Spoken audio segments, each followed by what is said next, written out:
My guest today, a lawyer, a banker, well-traveled, and indeed the first female in the United States. In fact, I've been in the United States since 1997. What was your background before leaving Nigeria? I left Nigeria right after university. In fact, the same month that I graduated from the University of Port Harcourt. But when I left Nigeria, I didn't go straight to the United States. I went to pursue a master's degree in France. And after graduation from my studies in France, I came to the United States. And my first actual work was in the United States with the World Bank, Washington, D.C. at the time. In Nigeria, I studied foreign languages and literature at the University of Port Harcourt. And but that was my first degree, bachelor's degree. And moving on to France, I studied international commerce and language translation and have a master's degree in it before coming to the United States. Since then, of course, I've been to many other schools and acquired many other degrees. At the moment, what would you consider your primary area of practice? At the moment, my primary area of practice is banking, mortgage banking. And mortgages, as you know, in the United States, with the big dream of owning a home, without a mortgage, nobody will practically purchase a home. It's not like in Nigeria where you buy things cash. Here you need a credit. And that's where mortgage industry, mortgage banks play major roles in the section or sector of home ownership. Interesting. Now, given your experience as a mortgage banker in the United States, I'm considering that you're coming from Nigeria, where you practically need to have all the cash before you are able to own your own home. If you have the opportunity of coming back home to play advisory role, what would you be saying to the government and indeed practitioners to ensure that we have a well-structured mortgage system that ensures that everyone is able to access a comfortable or a decent home? Well, that's an interesting question because Nigeria, unlike the United States, is quite a different kind of economy. America basically is a credit nation where everything you do depends on your credit. And when they say credit, it's actually your credibility. The things that you have done in the past and what you continue to do in the present that will determine your eligibility, your ability to be trusted, or your ability to borrow from any financial institution. If you show good character in terms of repaying your past debts, you have greater chances of getting approved for larger loans, such as an amount needed for homes. We don't have that system in Nigeria, and I really think that in order to reach the masses, and especially people in need of these homes, the government should tap into that arena where they can create some sort of housing project for the citizens of different states to be able to purchase homes on credit and find their own way, what works for them, yes, in terms of paying back those loans. You still have the house as collateral. It's not like they took the money and they disappear. You don't give them cash, you place it on the house and they can pay back gradually depending on their ability to pay. Of course, we know that all fingers are not equal. Some are always going to be richer than others and have more resources than others. But you can tailor a program in such a way that everybody, irrespective of class differences, will still be able to to get something, a home. Housing is one of the most fundamental needs of anybody and any country, any state. Wonderful. Like you rightly said, the United States economy is totally different from Nigeria's economy. And that's why I'm interested in knowing, as a banker and someone who has knowledge about the economy, how do you think Nigeria's economy should be structured to encourage not just affordable but accessible mortgage for everyone? Well, I think Nigeria is already well placed to achieve these things. It's not as difficult as sometimes you hear. I know they have this national identification system, meaning that you can always trace a person. And in fact, mortgage is not tied to the person per se, it's tied to the house. Since the house is at a fixed location, this house is the thing that secures the loan. Where if for any reason the borrower doesn't pay back, you really are not at a loss. You can take back the house and sell to somebody else who will now continue making the payment until such a time they have completely paid and they can own their houses. In Nigeria, it is true that the government is involved in a lot of things more than the United States. The banks are controlled by the government mostly. Quite unfortunate, but this is what we have. This is what is obtainable today. For that reason, the government should extend these resources to the people who need them, the civil servants. You have the government controls their employment. What they can do is start a structure whereby monthly from their salaries, those amounts that they would have used in paying the mortgages would be deducted before their net income is given to them. That will help these people to without even realizing it, be paying towards a home that they will eventually own outright without any mortgage. Or the government can help the banks in funding mortgages or encouraging them to do so without excessive policies, excessive rules and regulations that might generally hinder their ability to lend to the ordinary man. If these private banks are also held accountable so that they don't go out abusing the trust that is placed on them, by taking advantage of the ordinary man, whereby they will sell one house to multiple people, we know that's something that could happen, and these are some of the things that might be behind the seemingly difficult situation in mortgage banking in Nigeria.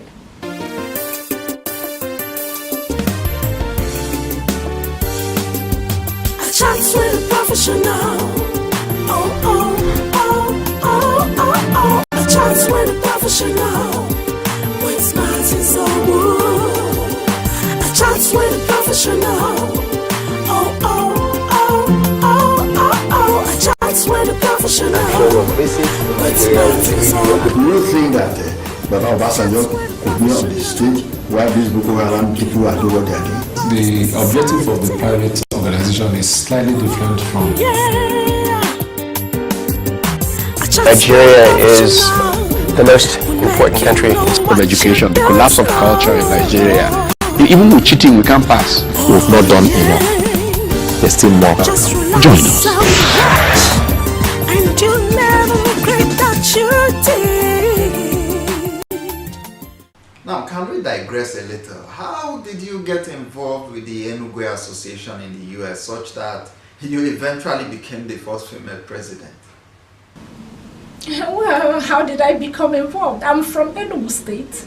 That is the first and foremost reason why I'm a member of Enugu USA. But apart from that, it's also my belief, my ideologies. I believe that wherever you find yourself today wasn't really where you started. You think back to the roots. I believe in giving back to the society, especially the community where you came out of. And Nigeria, especially some of the eastern states where Enugu State is located, having so much a poverty level, there is generally, in my own case, that desire to give back, to help in whatever way. And these associations really provide the avenue to do that. And believing in what I believe, I got involved in the association since its inception, since 1998, and have stayed focused, steady with my what I think we should be doing, like the medical mission, which is geared towards helping out the poor people, especially in the rural areas of the state. And just like everything else, one step at a time, gradually but steadily, we got to where we are. And yes, I am actually the first female elected president of the association. And we thought it was about time to see where men really didn't achieve what they planned to do. Let's see if changing hands will get us to that place. But in all, it's still the same goal. We are all looking towards making things better, making life better. Because personally, I believe that no matter how much you have achieved, if your neighbor is still suffering, I don't think you have achieved enough. I have this saying that we're not doing well until all of us are doing well. So that's the thing that guides my desire to do more for especially the less privileged. How would you describe your experience so far being the first female president in an association that over the years has had that position occupied by the menfolk? Have you had challenges, towards achieving your goals as the president of the association? Well, just the fact that nothing good comes easily. We're not expecting it to be a milk and honey kind of regime. There are challenges, but those challenges were the main reason why I wanted to come, why I veered, campaigned, and eventually won the position to become president. Of course, you have oppositions, which is also healthy in its own way, because it challenges you to do even more than you have planned to do. As a woman among men from a cultural background, it's not an easy thing. But again, I never expected it to be easy. I never expected it to be any less difficult than it is. But those difficulties, as I said earlier, I see them as a propeller to achieve that level of success. You might have read or seen about Enugu, USA, especially during the campaign. There must be something there. If it's not that worth it, people wouldn't waste their time talking about it or even talking about this president. So we're working. We're getting better and better. In fact, within the 1 year, as everybody else will testify, we have achieved tremendous things, but we also set high goals and worked very hard to achieve them. So I'm satisfied as to what we are doing, and I have a clear vision of where we are going. What would be your general advice to the sitting government of both your home state, Enugu, and of course the government at the center, as to how best you think policies could be structured to the benefit of everyone in furtherance of good governance, not just in Nigeria but on the continent of Africa? Well, what I would say is that no one person knows it all. It doesn't matter how educated, it doesn't matter how advanced in experience, it doesn't matter how old you are. You never know it all. And there is no idea that is a useless idea. Always consult with the people, find out what they really want. Deal with the ordinary man. so that you have a first-hand experience. I know that it's not easy to govern, it's not easy to lead, not even a little group, not to talk of a whole state or a whole nation like Nigeria. But sometimes the advisors might not really be giving advices that are beneficial to the people. They might just be self-serving kind of advice, whereby year in, year out, nothing seems to be changing for the better. So something is wrong somewhere. Somebody has to look back and say, how, if you're doing the same thing over and over again, you cannot expect different results. If you repetition, the activity or the actions will yield the same result. That is how it is. If schools are not working, there is this thing that is making it not to work. If workers are not being paid, there is something that is making that happen. Something has to change. I know change is difficult, but it's something that everybody that wants to progress has to embrace and get used to. I think that the government, when we say government, we think of individuals, but it should not be. It doesn't matter who is in that seat. If the focus is the same citizen, then there shouldn't be this person is a bad person or a good person, because they should focus outside of themselves, focus on that which they are elected to do, which is to work for the people. They should see themselves as servants of the people, and knowing that some people placed some trust on them to put them there, and there is no way they can move forward without finding out what these people actually need. Thank you so very much, Ifesinachi, for sparing your time and sharing your thoughts with us on the show today, as we congratulate you on your achievements as the first female president of the Enugu Association in the US. Thank you very much. I appreciate it. Thank you. All right, guys, please don't go anywhere. I'll be right back in a short while to wrap up the show.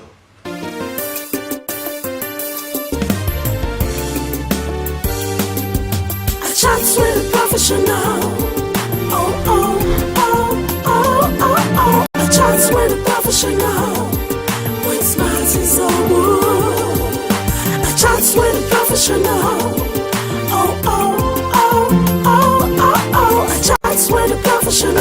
With Martins Ugwuonye. Do you think that Baba Obasanjo could be on the stage while these Boko Haram people are doing what they are doing? The objective of the private organization is slightly different from... Nigeria is the most important country of education, the collapse of culture in Nigeria. Even with cheating, we can't pass. We've not done enough. There's still more. Join us. And you never regret that you did. It's really funny talking about young people coming for internship, especially in my office here. I tell you that 90% of them, they just want to come and pass time, and or some come and leave when they are not paying them money. They are not looking at getting trained. They are not looking at building themselves up from experience they gather here. They just want you to pay them, or just they are coming and passing time. Maybe they are doing 3 months or 1 month. They just want that time to pass, they go back to go and obtain their certificate. Not really with the interest of building their knowledge in the industry. It's quite unfortunate. I've had cause to send some of them away when I see that they are not putting interest on the job. I want to say that it's not even in the broadcast industry alone. You find that it's a Nigerian thing. You know, a lot of Nigerians are interested in what they can and not to grab on what they can put into a situation, not what they grab. And like I always say, what you will get your rewards, but first of all, do the job. Lay a foundation. Lay a foundation, lay a legacy, do the job, impact on your society. Rewards will follow. Yes, even the market you are looking at, there's a lot of emphasis on money. On commissions, on all that. It wasn't, those days there were commissions. You give commissions because you want to encourage patronage. Yes. But here, sometimes you find that the commission comes before the job, you know, it's like they want to be sure the commission will be paid. Otherwise, they go to the competitor, you know, and you know we have competitors. Yes. So if you're not careful, you're not paying enough commission, and you might lose your clients to competitors. So yes, I think there's a lot more emphasis on gains, and I think it has to do with the society. Everybody wants to be sure that.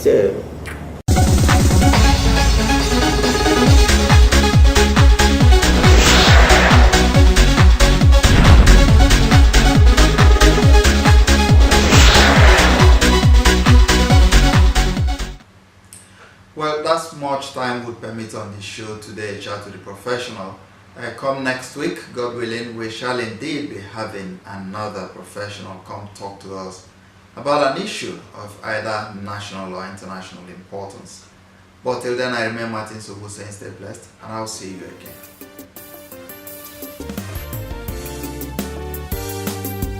A chat with a professional. Oh, oh, oh, oh, oh, oh. A chat with a professional. With Martin Sobu. A chat with a professional. Oh, oh, oh, oh, oh, oh. A chat with a professional. With Martin Sobu. A chat with a professional.